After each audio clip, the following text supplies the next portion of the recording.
Hello, everyone. Welcome to The Big Picture. I'm Penny Wolfgang. The Buffalo News is reporting that close to 50,000 ballots have been cast after early voting began last Saturday. Western New York and the nation are turning out in big numbers as the presidential election and local races are in the home stretch. So here to give us the big picture on that and other topics making headlines are political consultant Vic Martucci from Mazziello, Martucci, Calabrese and Associates. And joining us through Zoom technology is political strategist Jack O'Donnell from O'Donnell and Associates.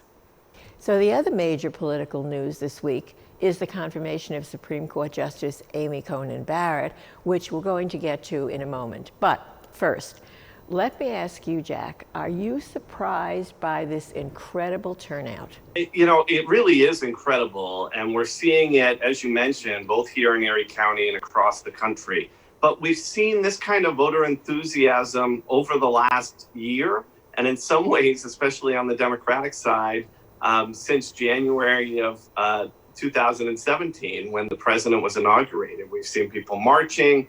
And so I think it's really all led up to this moment. And I think you're going to see it continue to surge between now and Election Day. So, Vic, in our last conversation, we talked about how the early voting and the mail-in ballots will be counted and how that might delay getting the outcome of the election tabulated with so many people voting. Now, is that going to impact the outcome, the count? Well, it won't impact the outcome. It'll impact when we find out what the outcome is. There are some battleground states where their state election law enables them to begin counting the ballots prior to Election Day. So in some states, they'll have a running tally when they get to Election Day on those mail-in ballots. There are a handful of battleground states, however, where they cannot start counting the ballots until Election Day, and that's where the delay is going to come. And I really believe, based on everything that I've seen in the latest polling, that while the national polling suggests that Vice President Biden will probably exceed what Hillary Clinton did 4 years ago in terms of margin of victory in the popular vote, this race is still fairly close in the battleground states. And I don't think that we're going to have a winner on election night. I think everyone would agree with you on that. I'm sure Jack will too. But Jack, both candidates are taking different approaches in these final days. Joe Biden and Kamala Harris are being more cautious. President Trump and Vice President Pence are barnstorming across the country. Are these candidates playing to their strengths by doing this, or is this just one strategy better than the other? Well, I think it remains to see. It remains for us to see which strategy is better. But I think that you make a good point about this playing to their strengths, but it also plays to their strategies. Joe Biden has been cautious, not just these last couple weeks, but he's part of a Democratic Party that's been planning for basically campaigning through COVID over the last few months. You look at how the parties approach their conventions, and you saw a real difference there. But so far, it looks like the vice president has some momentum. I think the biggest difference is where they're campaigning. Vic mentioned the battleground states, and I know the president and vice president are headed there. I believe that Vice President Biden is in Georgia today and then going to Arizona and trying to kind of expand this map. And it all comes down to what really is a battleground state. Okay. My next question actually is, I want to ask both of you the same question. Vic, with the early voting, which candidate do you think this gives an edge to? Well, if either. I think the mail-in ballot gives the edge, I believe, to the vice president, because all the statistics that I've read so far show that far more Democrats than Republicans have requested mail-in ballots. In terms of early voting, I don't think it gives one candidate the advantage over the other. I think voter intensity on both sides is strong because there's such a contrast in the direction that each candidate wants to take the country over the next 4 years. And so I think, you know, the voters on both sides, if they have the ability to get to the polls early, that helps both candidates. So I think it's a draw there. But the mail-in ballots, I think, definitely is playing to the benefit of the Democrats.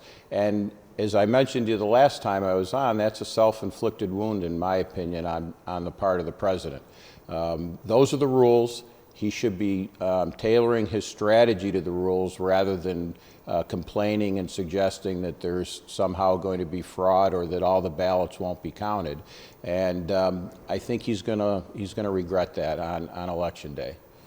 Because they are counting on people to come out on Election Day, and something could That's happen. right. You know, look around here, everyone keeps saying, what if there's a big storm? You know, who knows what could happen? You can't control it. I And know. if there's a reason why he can't get his people to the polls on Election Day, he squandered a big opportunity to have them vote by mail.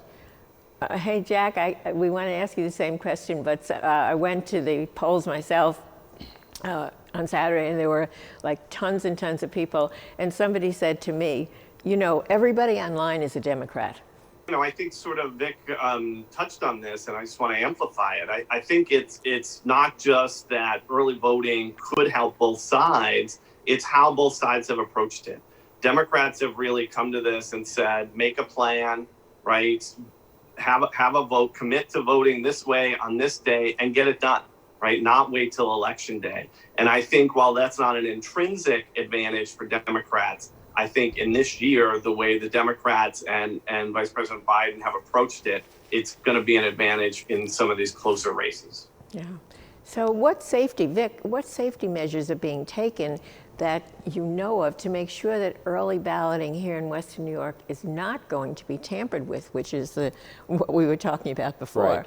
Right. Well, actually, in my opinion, New York is one of the better states in terms of ballot security.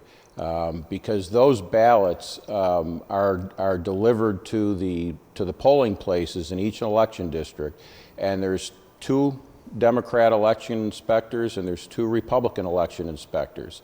And when those ballots are counted, both sides are represented. That's not necessarily the case in every state. As you know, Judge, election law is state law. And different states have different rules in the way they handle those ballots. So to your question about New York, I'd have very little concern about ballot tampering in New York State. I keep saying that it's really not an issue in New York, and it just might be in some of the other states, but not here. That's right. Yeah. Jack, how do you think the local candidates might respond to questioning the outcome of the election with all of the mail-in and early voting and so forth? Yeah, I mean, I think Vic said it pretty well. We've had a lot of really contested races in Erie County in the last couple of decades. But we see that when things get close, usually one candidate or sometimes both will ask a judge to step in and pound the ballots, make sure they're watched, make sure they're secure. And I think most candidates, certainly in Western New York, have a confidence in the system to kind of see this through. The problem becomes in some of these other states and what that looks like, right? We talked a little about Pennsylvania, where they're using new ballots and they haven't done a lot of early voter mail ballots before. In parts of the state that are going to be incredibly contested, it's going to be fun to watch. Yeah. And there's nervousness too, don't you think, on the part of the electorate, because it keeps coming up, you know, the safety and security it's in everybody's mind. So I think it might, I don't know if it's going to affect the electorate, but we'll see what happens afterwards. That's the question. Are they going to? And I think people are nervous. I think the president has continued to raise that and stoke those fears. So I think that's probably one of the #1 reasons why we're seeing that anxiety from the electorate. Okay.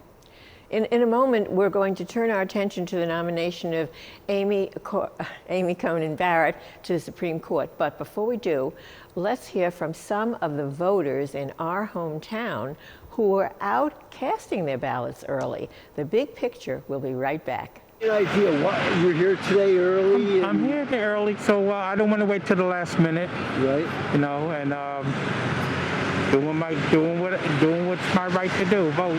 Yeah. Right. So yeah, because you know, if you don't vote, then you can't complain. You know. What do you think about this whole election process with the COVID and everything? You know? Well, I'm glad they're doing the early voting, so that's an A plus. No. Yeah. Cool. I think it's good. I want to vote. I'm glad it's almost over. But the only problem is people tell me, Howie, Yeah. it might not be over when it's over. Right. And that's, How do you feel, Ivy? I just want to be here. I want to do my part. Yeah. Jack, how do you feel about coming out and voting today? It's great. It's a great day for exercising our right to vote. Thank God we still have that right. I've been here for, 2 hours now. And this is the third day of early voting. Yeah. And I've seen a lot of people come in and drop off absentee ballots. So I say there are some things that are right about this country. How do you feel about this whole thing, the early voting and so forth? I think it's great. Yeah. I really think it's great. It gives people more of an opportunity rather than just on November 3rd or whenever the election date falls. And some voters like this because they are not so sure about the putting it in the mail. Right. Yes, the mail-in ballot. are a big discussion this year. It is a big discussion this year. But this year, we also, at every voting site, there are 37 early voting sites throughout Erie County. And at each site, we have a box where we collect people's mail-in or absentee ballots. And they are collected every day, if not twice a day, at least once a day, by someone from the Board of Elections. So that we can, and anyone who's standing online is more than welcome to come in, put their ballot in, and at 100% it will be counted. Great. Anything else you want to add to the whole thing? Get out and vote.